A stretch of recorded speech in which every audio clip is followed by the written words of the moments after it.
Nigeria, I mean, the fact that this issue has not gotten on people's radar. Right, no one's talking about it. It's pretty amazing. If you don't know what's going on in Nigeria, your media sources suck. You are in a bubble. Not, and again, I'm not a Christian, but they are systematically killing the Christians in Nigeria. They've killed over 100,000 since 2009. They've burned 18,000 churches. This is so much more. These are their Islamists, Boko Haram. This is so much more of a genocide attempt than what is going on in Gaza. They are literally attempting to wipe out the Christian population of an entire country. Where are the kids protesting this? Thank you. That's a very disingenuous argument by Bill Maher there. It's a lot of false equivalencies.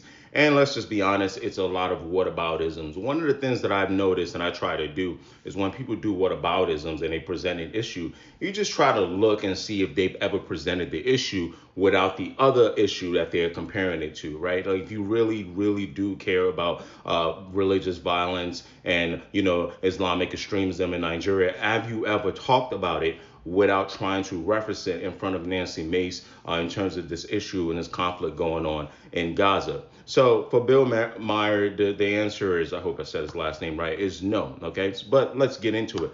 As a Nigerian American that understands politics and geopolitics to a certain extent, let me first refute a few things, okay? But while admitting a actual fact, because a lot of people can't do this, is there instability, religious violence, and, tribalism in Nigeria? Yes.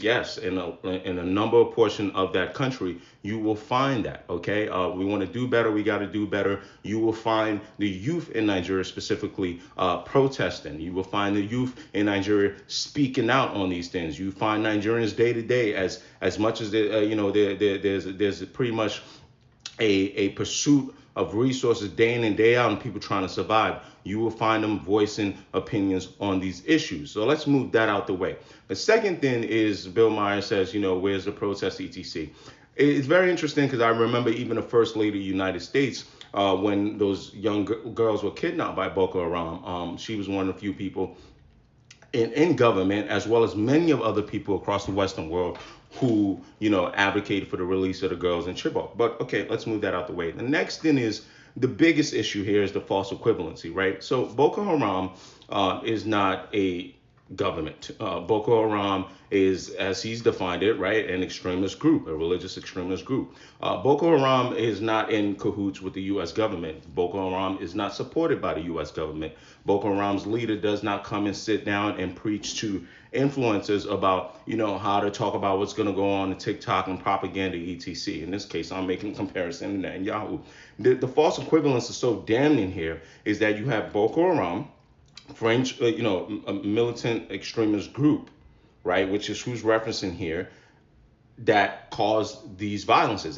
That's all he's referencing. There's other groups, they're farmers and things like that, but let's just use Bill Maher's point. So you got that group. That's a false equivalent to a state actively involved in a war, a state actively supported by the United States, one of its greatest allies, a state in which you have people who are able to have relationships, let's say this properly, relationship with political action committees that can influence U.S. governments, right? U.S. government officials. And also that a state that is allied with multiple states all over the Western world, whether it's France, etc. So when you see people protesting, they are protesting to get their state to move in a certain way about something that they care about, right? And when you do that comparison to what actually happens with Boko Haram that we see, I don't want to get into conspiracy theories, you see that these states, these United States, France, etc., actually actively support countries like Nigeria and West African countries to try to combat Boko Haram.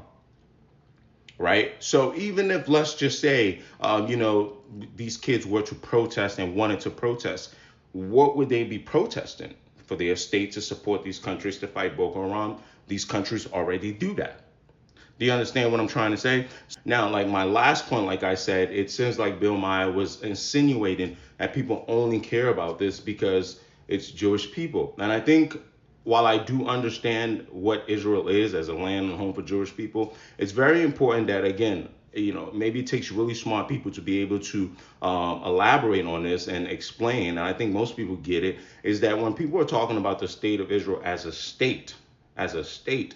That is more so what the state is doing in its war, just like what the United States was doing in its war against the Taliban and Iraq and things like that. You had protests here. That's the context in what most sane people are trying to have a conversation on, right? And I just think it's a little disingenuous when you turned it into this thing, and you know what you just did. And as just someone that understands the nuance of all of this, and watching that was just so damning and disappointing. And it's no shocker that it happened in front of Nancy Mace. We could talk about this topic for about an hour. I don't mind if you guys have any questions about it.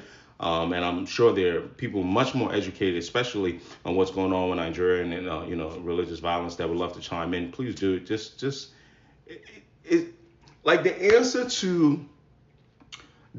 to violence can't, people's demanding violence stops, right? No matter what reason you think they're doing it, can't be, yeah, but what about this other violence? If that's what you care about, talk about that, right?